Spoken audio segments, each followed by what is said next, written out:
So it's your girl Sincerely Anna, and welcome back to my channel.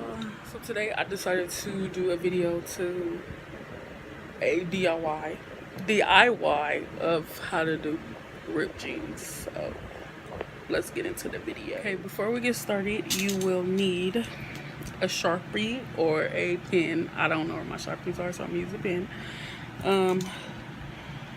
Some scissors or a box cutter.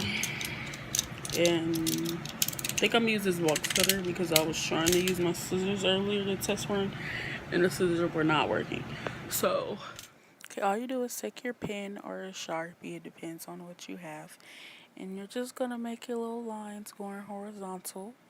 The lines do not have to be straight. As you can tell, my lines are nowhere near straight. So you just make your little lines where you want your little ripped jeans to be ripped at. You just go across and you're going to do both sides.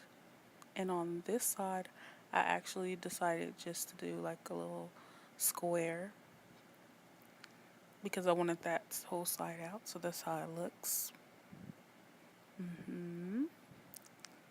Not straight at all. And now all you're going to do is take your scissors or your box cutter, depending on what you got, and you're just going to cut alongside your lines.